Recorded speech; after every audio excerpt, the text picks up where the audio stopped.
कौशाम्बी के निवारी गांव में लोगों ने एक आदमखोर भेड़िए ने मारने का दावा किया है। भेड़िए ने एक लड़के पर हमला कर दिया था। इसके बाद गांव वालों ने भेड़िए को घेर लिया और लाठी डंडों से पीट कर मौत के घाट उतार दिया। कल भी भेड़िए ने बच्चे समेत 3 लोगों पर हमला किया था। हालांकि जैसे ही गांव में भेड़िए के होने की जानकारी वन विभाग को हुई, फौरन ही फॉरेस्ट डिपार्टमेंट की टीम वहां पर पहुंची, लेकिन तब तक लोग भेड़िए को मार चुके थे।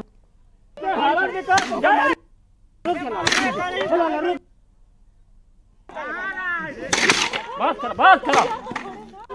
हाँ।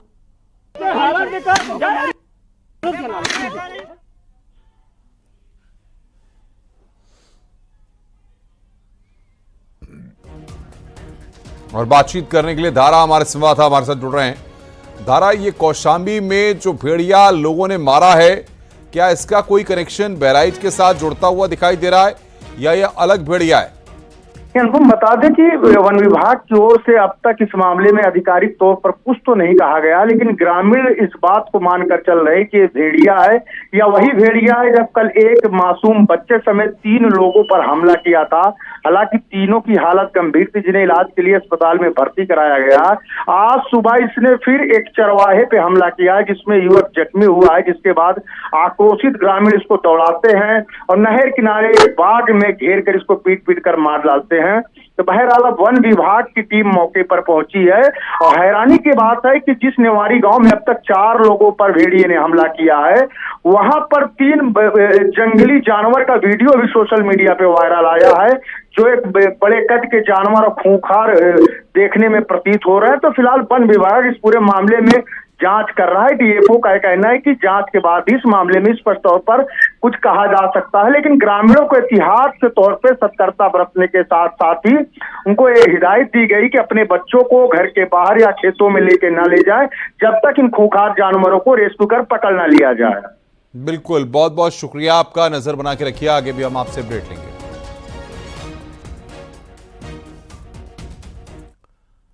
इधर बहराइच में भेड़ियों को पकड़ने के लिए वन विभाग ने कमर कस ली है। वन विभाग ने 3 सेक्टर में सर्च ऑपरेशन को बांट दिया है और तीनों सेक्टर में सर्च अभियान चलाया जा रहा है। गांव में किसी को भी घर के बाहर नहीं सोने दिया जा रहा और न ही अकेले बच्चों को खेतों की तरफ जाने दिया जा रहा है। भेड़ियों के हमलों को रोकने के लिए रात भर पुलिस स्कूटर बजाकर गश्त करती दिख रही है। भेड़ियों के आतंक से जुड़े हर गांव में पुलिस और पीएसी के जवानों की तैनाती है। बीते दिन से आदमखोर भेड़ियों के हमले नहीं हुए हैं।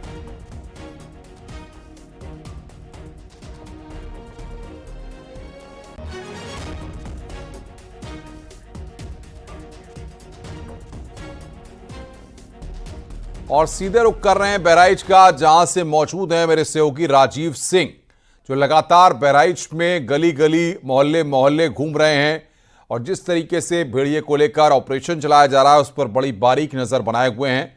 राजीव, बताइए, कई दिन हो चुके हैं लेकिन अब तक आदमखोर पकड़ में नहीं आया है। अब किस तरह की रणनीति पर काम हो रहा है और आखिर कब तक वन विभाग को कामयाबी मिल सकती है? देखिए अनुपम, वन विभाग की कई टीमें जो यहाँ पर हैं इस वक्त कैंप कर रही हैं और इस वक्त जिस जगह पर मैं खड़ा हूँ वो जो है आदमखोर भेड़ियों का एपिक सेंटर बताया जाता है। आप देख सकते हैं कि वन विभाग की एक रेस्क्यू टीम जो अब से कुछ देर पहले यहाँ पहुंची थी वो अब इस वक्त वापस जा रही है। आप देख सकते हैं कि तमाम जो इस तरह के वन विभाग के कर्मी हैं वो इस पूरे ऑपरेशन में लगे हैं। मुख्यमंत्री के निर्देश के बाद इस पूरे महसी इलाके में जो आदमखोर भेड़ियों के आतंक से तबाह था उसको 3 सेक्टर में बांटा गया और सभी 3 सेक्टर में वन विभाग के बड़े अफसरों के नेतृत्व में ये सर्च ऑपरेशन चलाया जा रहा है और इस आदमखोर भेड़िए को पकड़ने की कोशिश की जा रही है। इस दौरान अब से कुछ देर पहले इसी गुरुदत्तपुरवा इलाके में एक आदमखोर भेड़िए की लोकेशन ट्रेस हुई थी, जिसके बाद से वन विभाग के कई बड़े अधिकारी इस पूरे इलाके में कैंप कर रहे हैं। आप देख सकते हैं कि ये तमाम जो वर्कर हैं, जो वाचर हैं, वो इस वक्त यहाँ निकले हैं। हेलो, क्या क्या रहा है वहां पर, कुछ मिला है क्या? हाँ, क्या किधर बढ़ेगा आगे दूसरे गाँव किस एरिया में? अब जो जंगल में मंगल पर्वत था लागत है कि उधर गवा। कितना किलोमीटर यहाँ से बढ़ा है वो? कितना किलोमीटर है? होगा 10-12 किलोमीटर। वो ड्रोन के रडार से बाहर हो गया। हाँ बाहर हो गया, आगे निकल गया, वो इसी मंगलपुर में घेरे। यही एक सबसे बड़ा अनुपम चैलेंज सामने आ रहा है कि जैसे ही उसको ट्रैक करते हैं ड्रोन से, वैसे ही उसकी नजर अगर ड्रोन पर पड़ी हो या उसे आभास हुआ कि वो ड्रोन के रडार में है तो तुरंत वो कई किलोमीटर दूर अपनी लोकेशन बदल लेता है। इसीलिए कुछ देर पहले उसे इस एरिया में घेरा गया था, लेकिन अब वो जब उसे घेराबंदी की गई तो उससे बाहर निकल चुका है। लेकिन लगातार वन विभाग ये कोशिश कर रहा है कि इसको जल्द से जल्द पकड़ा जाए, क्योंकि बिल्कुल राजीव, बहुत बहुत शुक्रिया आपका हमारे साथ जुड़ने के लिए और बातचीत करने के लिए।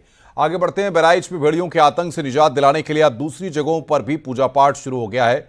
मथुरा के वृंदावन स्थित महेश्वर धाम को इसको लेकर हवन किया गया। इस अनुष्ठान में आचार्यों ने मां बगलामुखी के समक्ष त्रियुगी नारायण अखंड ज्योति में 1008 आहुति देकर भेड़ियों की आसुरी शक्ति को शांत करने का आह्वान किया।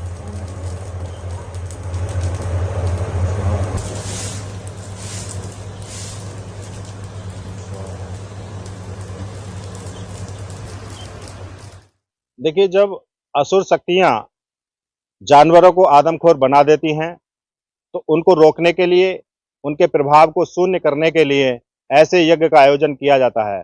क्योंकि इस सृष्टि में मां बगलामुखी को भगवान विष्णु द्वारा प्रकट किया गया था। जब सृष्टि के विनाश के लिए आदमखोर राक्षस ने जन्म ले लिया था, तो उसको सृष्टि के विनाश को रोकने के लिए मां बगलामुखी ने उसका संहार किया। उसी अध्याय में जिस प्रकार उत्तर प्रदेश के अंदर कई जिलों में भेड़िया आदमखोर हो चुके हैं। भेड़ियों के हमलों के मामले में मायावती ने पोस्ट किया है। कुछ जिलों में जंगली जानवर बच्चों, बुजुर्गों और नौजवानों पर हमला कर रहे हैं। उसे रोकने के लिए सरकार जरूरी कदम उठाए, क्योंकि मजदूर व गरीब लोग डर की वजह से अपने पशुओं के चारे का प्रबंध और मजदूरी नहीं कर पा रहे हैं। उनके लिए उचित व्यवस्था की जाए। तो मायावती ने यहां पर एक्स पर पोस्ट किया है, मजदूरों के लिए उचित व्यवस्था हो। यह पोस्ट मायावती के द्वारा किया गया है।